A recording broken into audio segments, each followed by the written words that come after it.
Hello and welcome to this special Lib Dem podcast with the Never Mind the Barcharts podcast because we've had many an interview with Mark Pack, the party president, but not since he became a member of the House of Lords. So first of all, congratulations, Martin. Thank you very much, John. Thank you. What a huge honor. I mean, I bet it's been a whirlwind since, which we're going to get into, but I mean, how are you and yourself with the daily routine now of being in the I mean, House it of Lords? is. It sometimes I just have to sort of pinch myself slightly and think I'm actually sitting in Parliament, and that actually is Sue Gray or Angie Hunter sat opposite, and you sort of think this is real.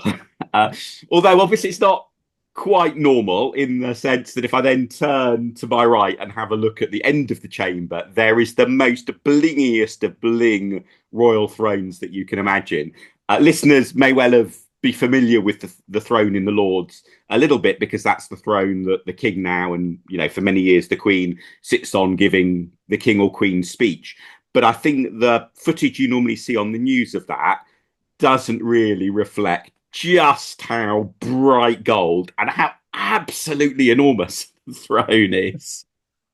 Wow. Okay. Now we will get into all of this, but first of all, and I've kind of teased you a little bit about this because listeners, we have tried to get this interview on for a few weeks, and then because of local elections and all the other things, we've had to keep on postponing it. So Mark knows I'm going to do this, but listeners, you're going to have a quiz here. So I'm going to read out three questions, one of which was Mark's actual question to cover his first question as a member of the House of Lords. The other two, I asked AI to say if Lord Pack was to ask two more questions, what would they be?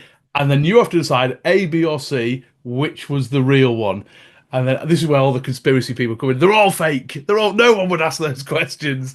Okay, so the first one is Lord Pack to ask His Majesty's government what steps they are taking to ensure accuracy, transparency, and regulation of political polling, particularly in the context of its influence on public opinion and electoral outcomes. Was that Mark's first question? That was number A, letter A. The second one, Lord Pack to ask His Majesty's government whether they plan to review or update the registered parties, non-constituent and non-affiliated organisations Order 2000 as amended in 2002 and 2004. And the third choice is Lord Pack to ask His Majesty's government what assessment has been made of the condition of the roads in London and what steps are they taking to support local authorities in addressing potholes and road maintenance. So we will So give you I'm just about to send in two other written questions because the other two are pretty good ones.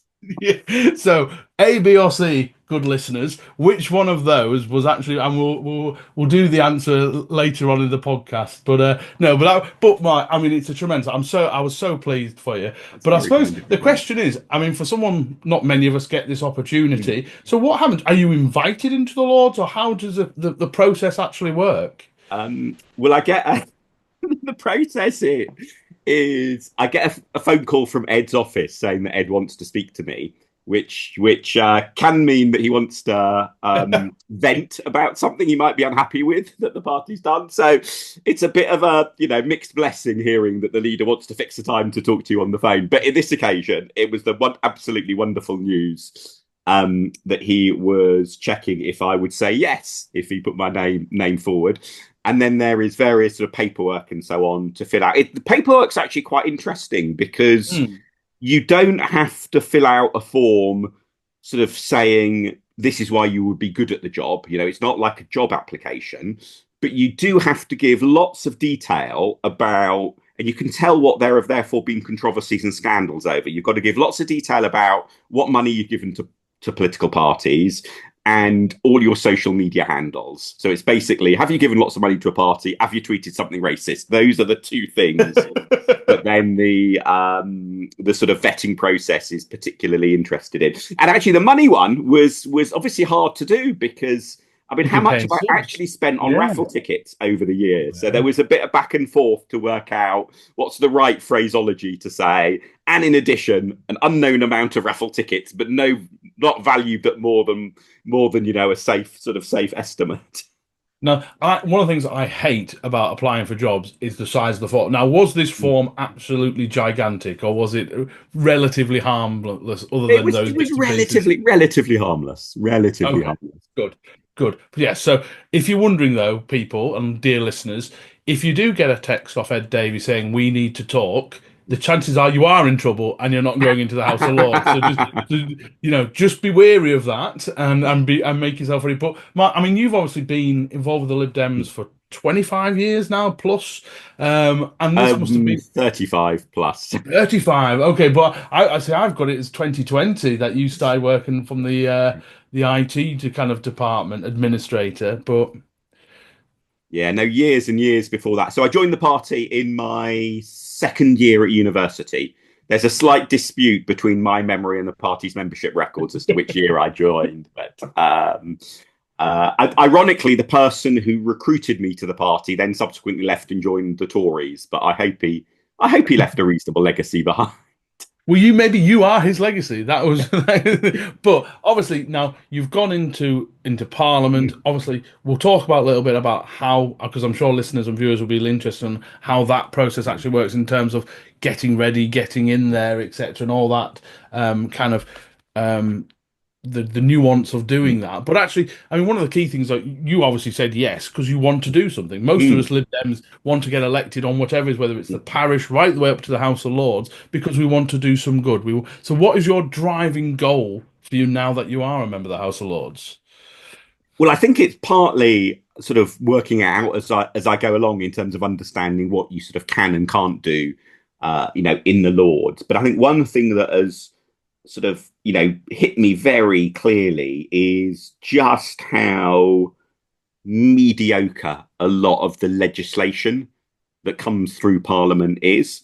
And we can talk maybe a little bit more, about exactly why that is and so on. But obviously, given my background in loving constitutions and standing orders and so on, I think that will particularly be something I hope I can helpfully contribute on. And in fact, I'm on the Secondary Legislation Scrutiny Committee, so I'm beginning to learn how to get stuck in on that side of things. And then, of course, there's also the fact that being in Parliament is a political platform, and hopefully, this is my chance to, in that sense, give something back to the rest of the party by helping support everyone else's activities as well. Okay, so let's go then. Right, so you've had your invitation, Mm. you've said yes. Yeah. What is the next? When was that? How far in advance was that before it actually happened? Um, that's a good question. It was about November time. So it all happened pretty quickly. It was Wow, about that. November time. It was in November, I think Ed rang me, if I remember correctly. And so Um, from there, yeah, you've given the positive affirmation. You've got yeah, your forms. You've started yeah. working through that. What's the next steps? When Well, as the day gets so close. then you wait for the government to make the official announcement, and the government doesn't, give you any advance notice, and it's not like you get a message from the government. The official announcement is a press release comes out from the government, so you know that, oh well, we hear the gossip from Downing Street is the press release will appear tomorrow. So there I am, Downing Street web press release website, opening one tab on my computer, hitting refresh far too often during the day. I have to say, as a result, I read more government press releases in those few days than I probably have happened. There are an awful lot of really dull press releases. I also suspect, though, somebody in the press office in government was having a bit of fun because they will have known, there will have, not only myself, there'll have been a whole load of other people, who are all announced at the same time. There'll have been a whole load of us just thinking, when's this announcement going to come? Let's hit refresh, look at the press release. And there was a series of other press releases during those few days the government put out that started things like appointments announced. And then it would be, new deputy, some, I'm sure, very important, but some quite obscure sounding post and so on. So eventually the press release appears. And it's then in that sense official, but then my name and those of Shaf, Lib Dem Yeah. colleague, and also those from other parties is going forward. And then you contact a post called the Garter Arms, who is the person who sorts out, with you what your official title will be and the official paperwork that goes with that.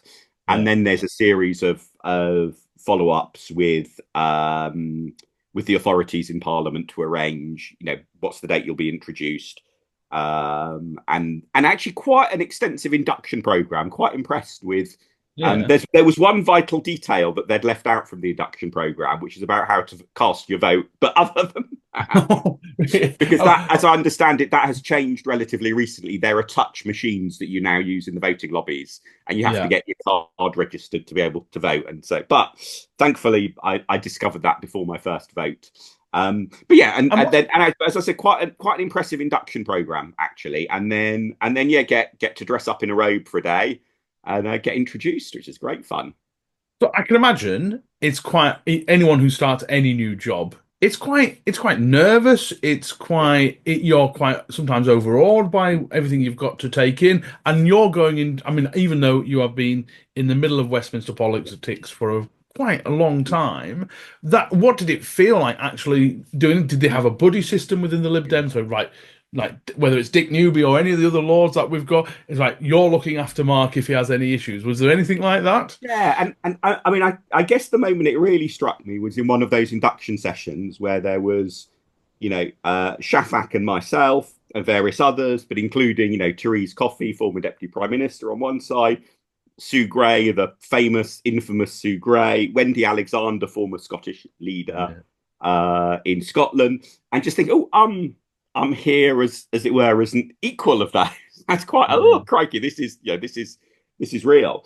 But yeah, both the staff team and colleagues in the Lib Dem group in the Lords have been very, very good. They've had a little bit of experience with both John Russell taking over as a hereditary peer, and then also Caroline Pidgeon, a few months before Shaff and myself. So they have had a little bit of a dry run for getting back in the habit of how to sort of welcome new people in, and certainly talking to people who either as MPs or peers first joined Parliament quite a long time ago. I think across the board, both in terms of parliamentary authorities, but also what we do in the party, it's a much better process now. There's proper support and so on. I was going, what expectations do they have of you when you went in? What was it like? Was it kind of right? You want to find your feet, find where you want to the issues you want to really dig into? Because anyone who's been a councillor, particularly on the larger county councils or things like that, know that it's very difficult to have your head in everything because your head just explodes. You kind of, or you have to force yourself almost to focus on something. Was that kind of did they have expectations of you that you would have a certain thing you would want to go into? Yeah. I mean, I know that quite rightly, particularly as I'm somebody who lives in London and therefore close to Parliament, the expectation is that I'm going to be, up there with sort of very high regular attendance, high percentage of votes that I take part in, and so on. But I do have until the end of this calendar year, sort of finishing off my term of office as Lib Dem president. So there's a little bit of a balancing act there before then getting even more stuck into things, as that begins to wind down, sort of towards the end of this year. And I'm let's go back to what you said earlier about the weakness of the legislative process and the quality or lack of it of some of these bills that are going through. I mean, that'll be fascinating to probably a lot of our listeners on what you mean by that. Well, the thing that's most struck me is actually the secondary legislation, partly because that's the committee that I sit on, the secondary legislation scrutiny committee. So that's what I've been learning most about.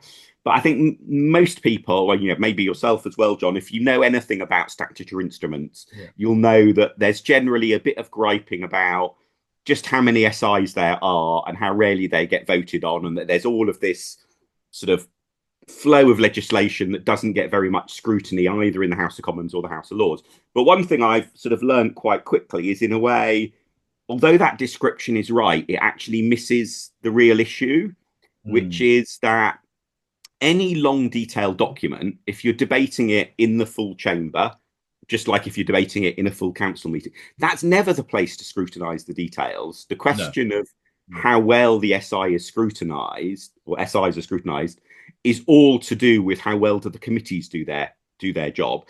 And what I've been really struck in what we do, because in a way the job of the committee I'm on is not to come to a view about whether a bit of legislation is good or bad.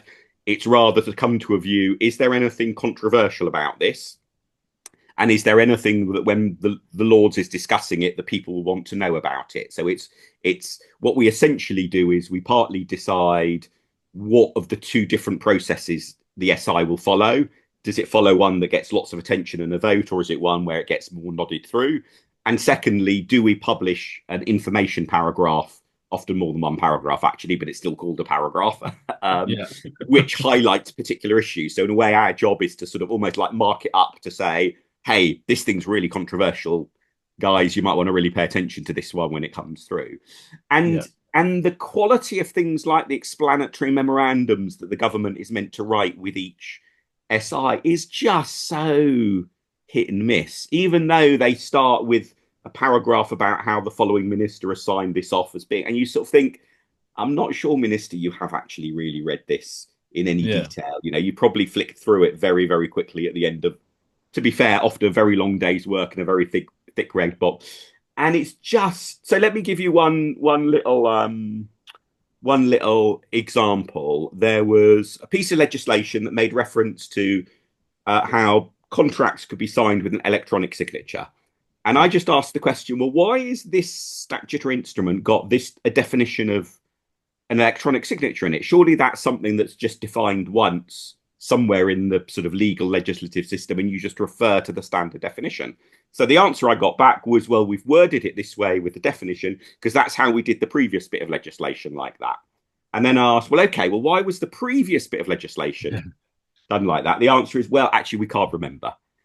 And you sort of think, on the one hand, if you're the junior person in the office, the last one left in work late on a Thursday, and somebody asks you this question, actually, well, we're doing it this way because that's how we did it last time, and I don't know why we did it last time. That's an okay answer. But that's the best answer the department can come up with as to why something is worded that it's asking Parliament to now make the law of the land, is all a bit. So I don't know, give it a few more months and it will really bring out the inner Dominic Cummings in me, perhaps. SI is a statutory instrument. And what that is like the sort of detailed implementation of something. So you might have a piece of legislation that goes through all of a second reading, committee stage, report stage, and so on in the Commons and the Lords, where you can have lots of amendments. Statutory instruments can't be amended. They either go through or they don't. So people who come to Lib Dem conference may be familiar that we sometimes have rules that say the federal board puts to conference, which are for ratification, which is a simple yes-no vote, and you can't amend them. And that's what SIs are. And obviously it makes sense to say, well, if there's a whole load of detailed stuff that you're sorting out, you've got the check that you could vote it down, but you don't go through the full panoply of debates over amendments for each. But my goodness, there are so many of them. Yeah. And some of them are quite sort of straightforward. So, what you get when the Chancellor gets up and gives their budget speech or a spring statement or whatever, they will often make reference to uprating various thresholds or payment levels. And so there's a whole load of SIs that follow from that, where you were saying, okay, delete this number, insert that number. And obviously for those, the big political moment of accountability is, say, the budget. So it sort of makes sense that the SIs have a sort of streamlined process. But it's hard work. I'm beginning to worry about the quality of them.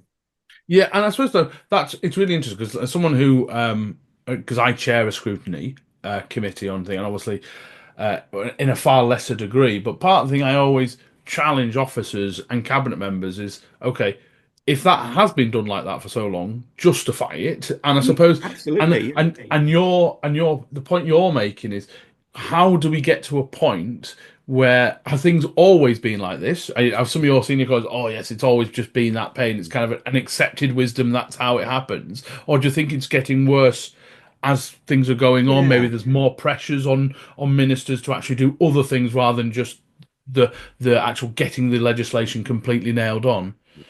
Don't know, I think is the answer, because there's definitely a bit of it used to be better sort of vibe, but that's just a very natural human reaction to almost everything. So I'm not I've not yet made up my mind whether I think, oh, this is just usual, rose tinted nostalgia that everyone has about everything from TV to cornflakes to legislation, or whether it's real. But a part of it, I think, is that the most exciting, glamorous sort of jobs that you really want in the civil service are on the policy making side rather than on the enacting legislation side. So there may be a little bit of what I'm seeing of how the civil service and departments operate is not seeing them at their best. I'm sort of seeing, but even so, it is the law. Just Yeah. to give you another example, which I think illustrates the wisdom of your approach, John, as a counsellor, is there's a steady stream of SIs that are fixing problems where the government has been taking money from people without appropriate legal authority. Right. Okay. And we had a really interesting debate on the committee about this because, in principle, that is absolutely awful. You know, the government should not take money without any legal basis for taking the money. That is appalling. On the other hand, or at least all of the the stream of ones that are working through at the moment are relatively benign mistakes because they're all cases where it's things like the government charges a fee for a certain safety check. Everyone agrees that those safety checks should happen. It's reasonable to pay a fee. It's a mistake that the relevant legislative bit wasn't done 30 years ago to enable the fee to legally be taken. But fundamentally, there's not a wrong that has been done in practice, although obviously a very important principle. And to me, the worrying thing, therefore, in that sense, is partly the principle bit, but also what it shows is just the government keeps on doing things where clearly the starting point in the conversation isn't, well, let's double check both how did we do this last time and what are the underlying rules. Those should be your two starting points. And instead, the starting point seems to just be, how did we do it last time? And that's what we're. And so once you make a mistake, it just carries on for Is so that a long. time pressure thing though, Mark? Why is that? Why don't they do that? Like not quite start from scratch, but actually have that kind of okay, zero, let's go from here. I think partly it's because there's quite a high turnover of Hmm. civil service staff, and the style of the civil service is to rotate people around and so on. So I think some of it is just the lack of institutional knowledge. Some of it is that there is just so much legislation that it's quite complicated to keep on top of. Some of Okay. it, though, clearly is that it's just not really rated as an important thing to get right. And I can say, I sympathise with, say, a minister who's got a big red box full of loads of important documents. And by the time you get to the explanatory memo about milk contracts, you can see why you might just think, oh, yeah, this is not controversial, have a skim read, rather than actually think, hang on a minute, paragraph 7 doesn't follow from paragraph 6. And paragraph 2 says something a bit different. I need to send this back. So you can see why that happens. But there is something looking forward to learning more about just what really causes that, and hopefully maybe also learn a little bit about how I can contribute to trying to improve that situation. Well, that was going to be my next question. Okay, so actually, obviously, I can imagine, and there's all sorts of people in our groups and in our Mm. parties. Some of them are absolute love the minutiae details, things like that, and actually Me, love, me, me. yeah, yeah, love process and order and policy. And I can imagine some of them listening to what you said will pull their hair out in frustration that, because these things, and, as you say, there's thousands of these SIs, is that each one of them has the potential to have a really adverse effect down the line for someone, Yeah. and that ripple effect is really important. And so when anyone who ever knocks on doors who says, "Well, why is something like that?" and you just don't have that answer, and you're in the chamber now where some of those answers lie. Actually, some Mm. of the problems stem from these things, so it must be quite frustrating at times. Yeah, well, not frustrating yet because I know there is so much more to learn about how the process and the system works, and in particular to try to figure out, what really are the underlying causes here of so much of what we see looking like it's fairly mediocre, and what's the relative responsibility in that of the politicians versus the civil servants, and are the sorts of explanations that I've offered up, as we've been chatting. Who knows? Maybe in 6 months' time, I'll think, oh no, actually, stupid, naive Bart, that was completely wrong. It's actually down to other stuff. But we'll Yeah. see. It's going to be fun to learn.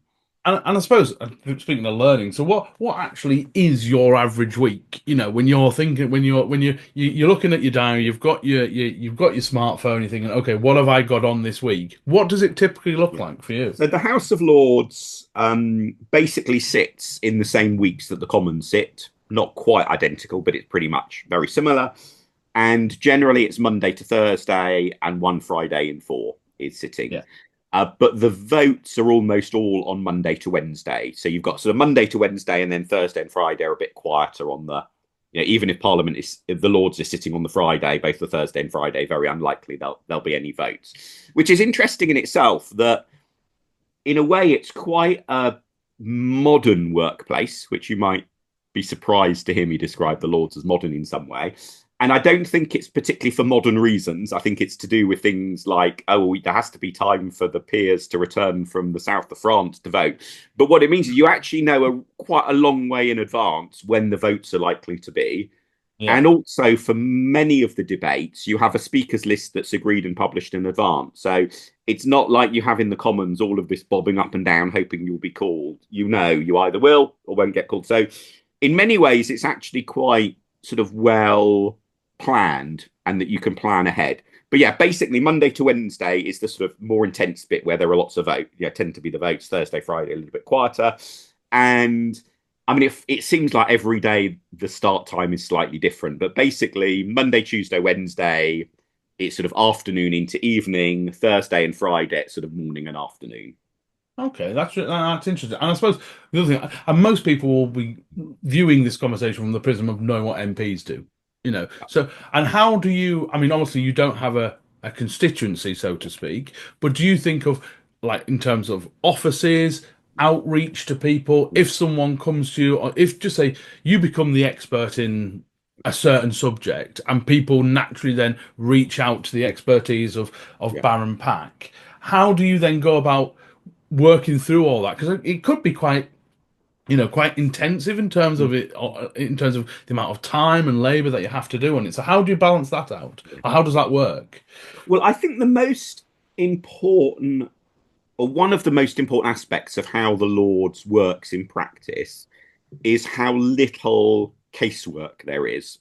Hmm. And that's partly the nature of it. It's an unelected chamber, but also not linked to that. Not very many people contact you. So I think in the last week, I've had one member of the public sort of email me cold.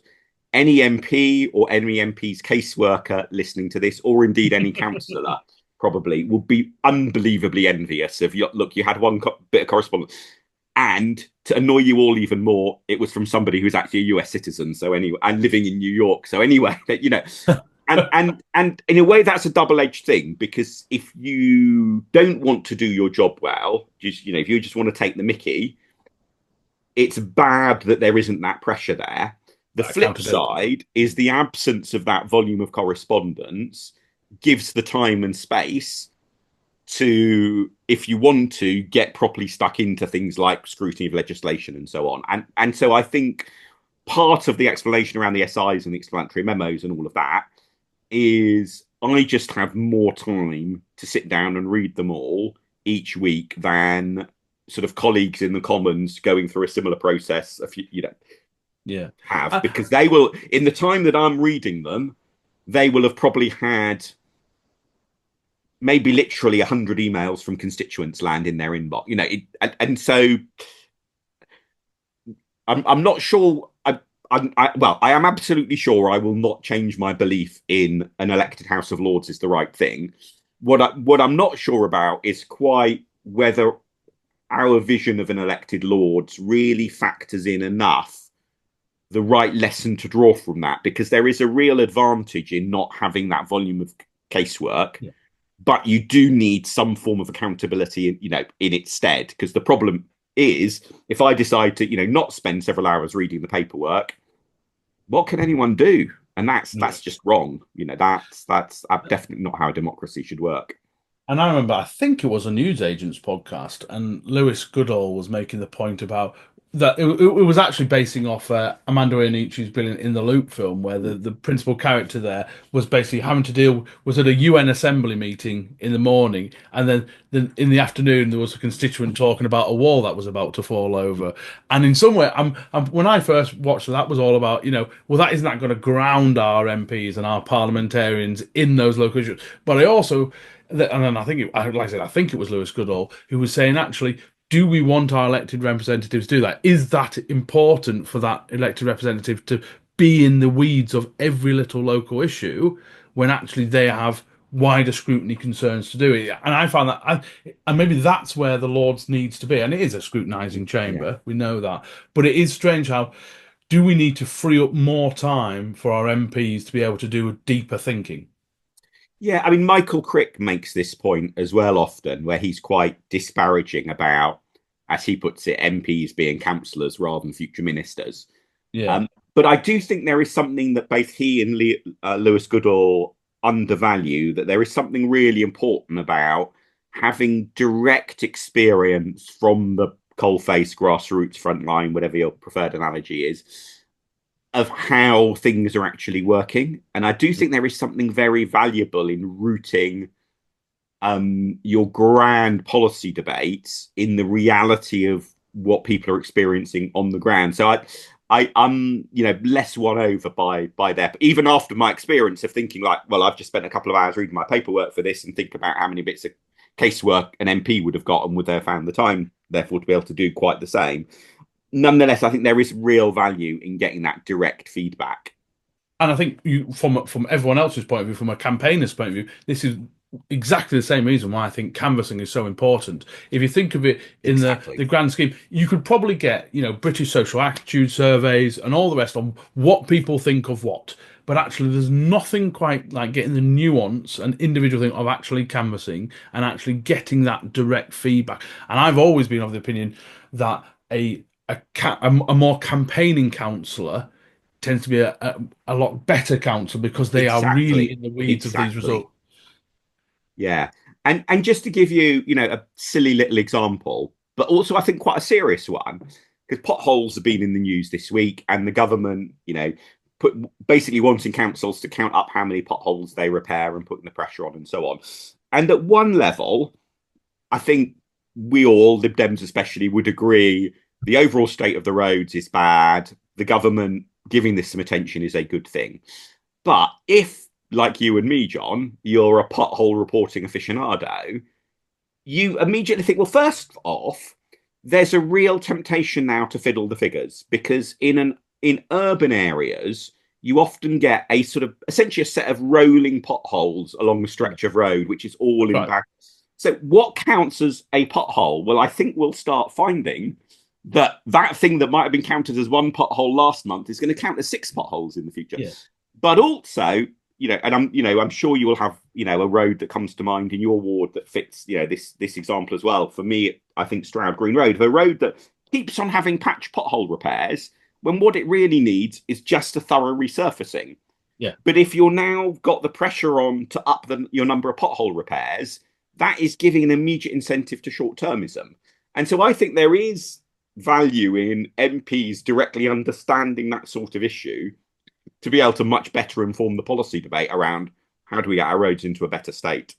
Yeah, and you're right. There's adverse consequences because again, I was as I what happens on big councils like Lancashire that the various different districts, so in my case Preston and the county councillors in that particular area were doing a briefing and we're talking about potholes, and it came out and I said and they finally confessed to Lancashire County Council that they don't do the proper cutting out and sealing. They do these splodging or blobbing techniques on them, which means they go in, they don't last as long. And so you're saying you fixed X amount of potholes, but how many of those potholes have been fixed three times in this year? And Exactly. so again, that Exactly. might say, actually, wow, our figures are brilliant. Look at the potholes. When actually, because if you think of the man hours, which is the big cost of that thing, it would be cheaper to actually cut out a larger section, properly seal it off, and then actually saving money. And again, this is the worry I think of what the government announced, and the problem with target chasing. Mm. Right. So Well, we've got also, into pothole. I think the target that the government should be getting people to chase is the survey of the overall status of the roads, the Yeah. overall quality. So overall quality of the roads, that's a good target to chase because that still gives freedom within it as to what is the best way of raising the quality of substandard roads.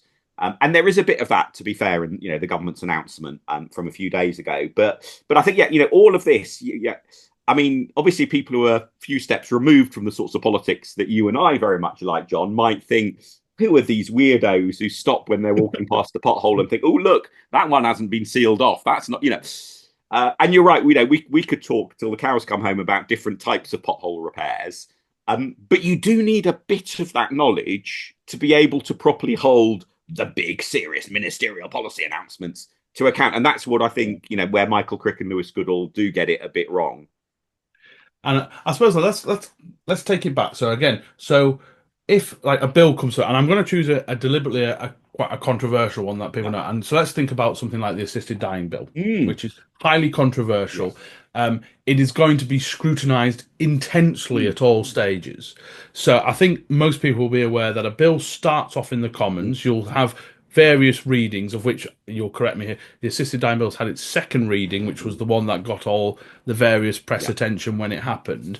What are the stages from that point? Because we know some of our MPs that are on there, like Tom Gordon, etc., has been talking because it's just gone through its next. So, what are the stages it will go through, and what's your involvement, even though if you're not directly Yeah. involved in that one? Yeah, sure. So to give the overall picture, normally legislation first gets introduced in the Commons, passes through the Commons, then goes to the Lords.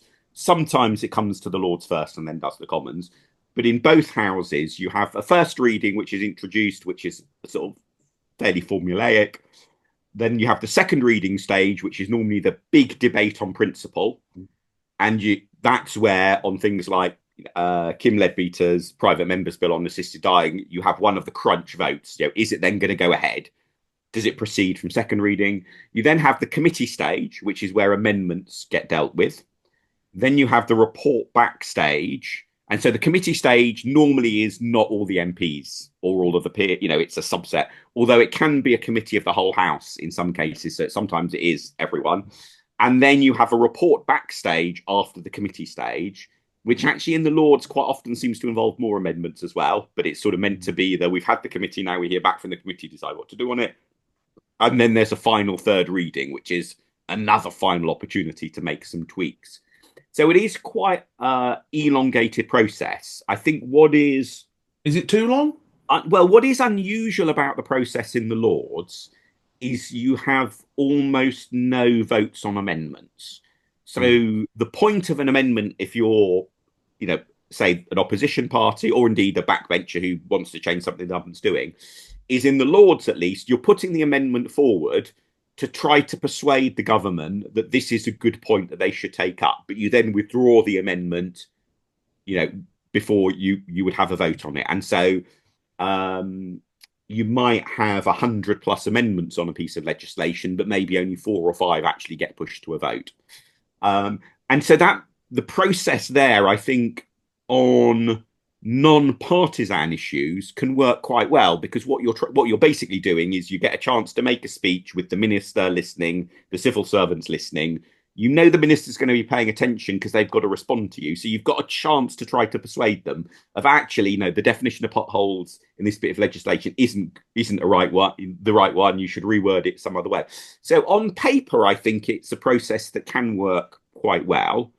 The difficulty is that if you're a minister who just doesn't want to listen and just wants to bulldoze it through, it's very hard to force that attention, because fundamentally, if the Lords passes an amendment, it then goes back to the Commons, where the government with its one party majority can undo the amendment, and it can ping pong back and forth between the two houses. But in the end, the Commons verdict will win out almost always. So And I suppose that leads us quite nicely into where the Commons and Parliament is at the moment, because we've had, for listeners that don't know, this week as a recording has been quite a controversial one in terms of Rachel Reeves' spring statement, I'm going to call it, rather, because we mustn't call it any sort of budget, and obviously some of the problems that are happening within the economy and the extra welfare cuts that are going to be happening. So obviously there's a process that's going to go through, and we're seeing lots of Labour MPs, well, maybe lots is probably a bit inexaggerated. We're seeing some Labour MPs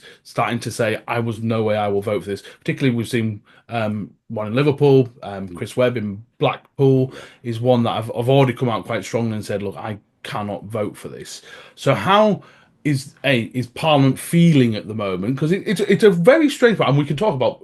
I can't stop you from talking about polling, Mark, but it's a very strange feeling on the doors to have the two main parties in such doldrums at the same time. Yeah. I mean, I think in terms of what I see it from the Lords, I think the Tories are still not really got their heads round that they're in opposition and what they need to do to try to get back into government at some point. They're still very much in that transition phase. And the thing that strikes me about Labour is how little of a real plan they seem to have. Hmm. And that on issue after issue, you sort of think this all feels a bit undercooked. You don't really know what you're doing, which Yeah. surprises me because I think for most people, the perception from the outside is that, with the Labour Party, there's a huge ecosystem of pamphlets and think tanks and policy. So I'm quite surprised how thin, in that sense, that the prep work seems to be. And obviously, partly this gets then into the controversy about Sue Gray and whether she, completely screwed up her job or whether she's being wrongly blamed for other people's shortcomings. I find it quite extraordinary, really, because one of the things I was prepared for, and I had probably said it on a podcast, maybe even with you, is that Labour must have known there was a fair chance they were coming into Yeah, government a fairly long time before even the rumours of Sunak doing yeah, an early snap election. And my kind of view, I'm thinking of like the leadership of like kind of Keir Starmer and people like that, that they probably had a number of things they wanted to do fairly early on in the likelihood they would become elected and would have done some kind of background work towards it. yeah. Now, I suppose that might be me being naive that you can't really do this background work maybe before Parliament, or Parliament is so much more complex than we can imagine. But it does, I do get the feeling that Labour seems to have not a coherent plan, and that, whether that is the Sue Gray thing. But again, I would have thought Sue Gray, with her background in the civil service, would have been someone that would have liked to have had their ducks lined up Mm. before they got into power. It just seems extraordinary to me. Yeah. The relatively recent book called Get In is a Yes. fascinating read in that respect, which paints, I think, a very unflattering picture of Keir Starmer as somebody who just doesn't really have any intellectual leadership in that sense. That he's rather I guess in a sense he's a lawyer. So if you think about a lawyer, the job of a lawyer is to have various arguments put in front of them, various bits of evidence, arguments, and to work out how do I make the case for my client as best as possible out of all of this. So you're not having to, in that sense, set a proactive strategic direction. You're reacting to the information that other people give you within a relatively narrow, as it were, tactical confine of argue your case in front of you. Now, that said, I mean, he did go on and by all accounts was a pretty successful director of public prosecutions. It's not like people said, oh, the organization was a, complete shamble. Even the most vociferous critics of him don't Mm. criticize him for how he ran the organization. They criticize for particular decisions or incidents.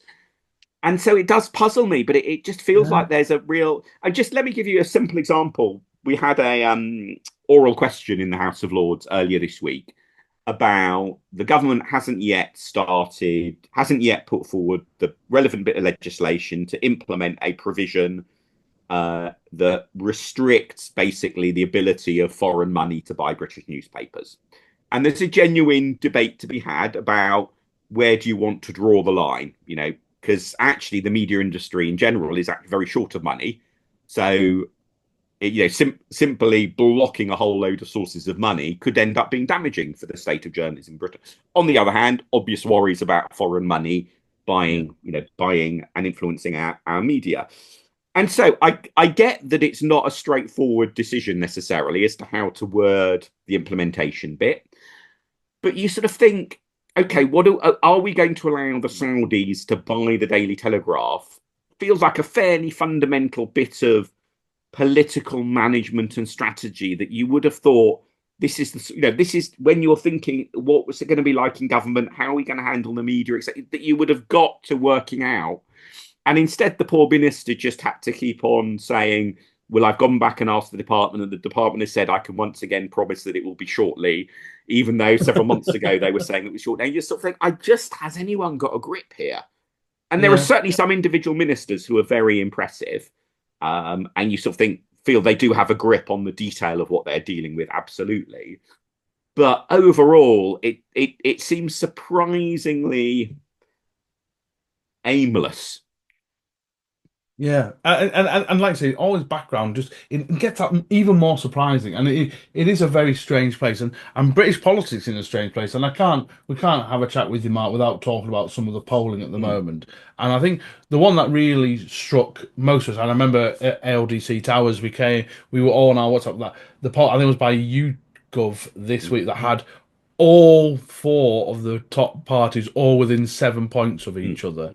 I mean, it is quite an extraordinary time. And for those of us on the ground that are looking at our switch analysis of voter mm. responses on the doors and things like that, no, this is not unsurprising to us in terms of that level of just political flux that's happening at the Yeah. moment. But it is, I mean, it is quite extraordinary. I mean, what are your views on it as someone Yeah. who really I mean, looks the into best the way of summarizing that in many ways is that it's quite possible that the winner of the next election will win on less than 30% of the vote. yeah, And actually, roll the clock back, not very far at all, 30% or less would have been a disastrous, vote losing share for the second party. Getting under 30% would have been a disastrous election result for Labour and Tories at various points in the last 50 plus years. And yet it may well be 30% is what the winner gets. And first past the post just can't cope cope with it. in a way No. with that. So what I think we will see, as we saw, in the general election, but also we've seen in council by-elections, is a lot of polarization. And the question will often be, is the polarization going to happen around it being a Tory anti-Tory fight in this place, or is it going to polarize about being a reform anti-reform battle, or in Scotland and Wales, a nationalist anti-nationalist? That there are various different political contests, and whichever one it turns out to be, then all sorts of other supports will coalesce behind each of the two main challenges in that contest. And I think we'll see this in the local elections that And I, um and I've said to lots of my colleagues, it's kind of I wish I wasn't almost up this year because I find these local elections genuinely fascinating, and it's obviously part of it's torture for me because I'm a candidate in May. But like, I can even talk about even the 9 seats that make up Preston, where you could definitely see a point where every single incumbent could lose their seat, which is, I mean, I don't think that will happen, hopefully. But you can, it's in a world where there are so many challenges on so many fronts from from whether it's Greens, Independents, Lib Dems, Tories maybe bouncing back, Reform coming into the mix. There is just, it's trying to figure out, even in my little corner of the world, where all these seats are going to go is phenomenally difficult. And how we're supposed to plan it going forward, other than do the things we know we're good at, and that is certainly something that is, looking at the by-election results where our ground game and our community-centric politics, when people are very fed up of whatever's happening, or particularly of the big two parties, is I think is going to be genuinely fascinating. And the results on May 2nd, when they start coming through for these counties, is going to be really, really interesting. And we'll definitely have to have you on again, won't we, Mark? And mm. we'll have to do Yeah, we should definitely do a post local election, because one thing that people often forget, because it was so overshadowed by then the general election, was just how remarkable the results in the local elections last yeah, May were. Because yeah, the Lib Dems, won more seats than the Tories. The yeah, Tories did win more votes than us overall, but on that mantra of seats not votes, we actually won more seats than the Tories. And there's just a possibility that we will see the Tories, continue to be in really existential trouble in this parliament. And I think, the last time we had a mix of support levels amongst different parties that was so incompatible with first past the post was that long 1918 to 1931, sort of the 1920s decade. And you look at the general elections in that period, they were absolutely wild. You go from big one party majority to hung parliament, just huge swings in seat numbers back and forth all over the place. Now, in the 20s, we started with David Lloyd George as Prime Minister in 1918. We ended disastrous, splintered multiple ways and out of power for many, many decades. So politically, it was a complete disaster for us, the 20s. Maybe, though, if we're in as chaotic a period this time, it's the Tories who will suffer as disastrous disastrous a fate. So there's a huge sense in which the basic shape of British politics is up for grabs, but that we are absolutely a big player in that, as we saw in May and then again in the general election last year. Yeah, I think it's generally a very exciting time, but as we've said repeatedly, Lib Dems don't win generally on luck. We have to work to get those wins we want, and whether it's you're out this weekend, next weekend, or the remaining days of this campaign, do go and get out there. Do go if you don't have elections, because lots of places don't have elections this year.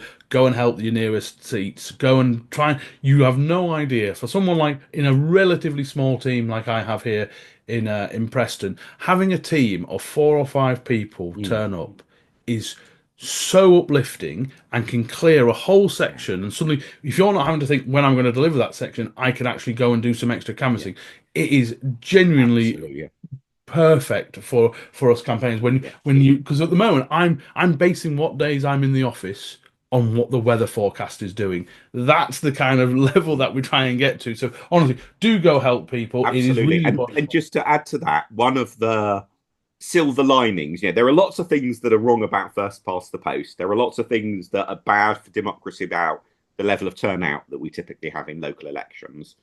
But the one silver lining is when you put those two together, the amount of agency that any one individual has who really puts their mind to it to campaign, you can make a real difference.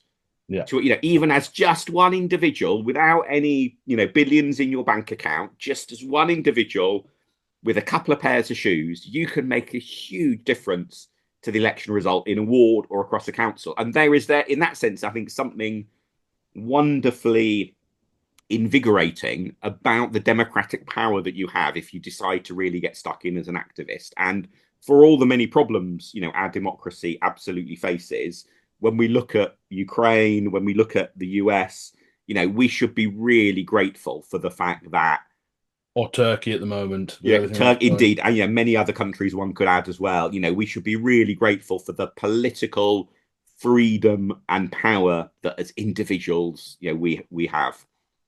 Well, I can't think of a better way of finishing off this episode. So thank you. Oh no, I need to tell people which one was your real question. So this is very true. So it was. Don't tell them. Promise that you'll reveal it in the next episode. No, I can't keep him on the line for that. Honestly, you're such a tease, Mark.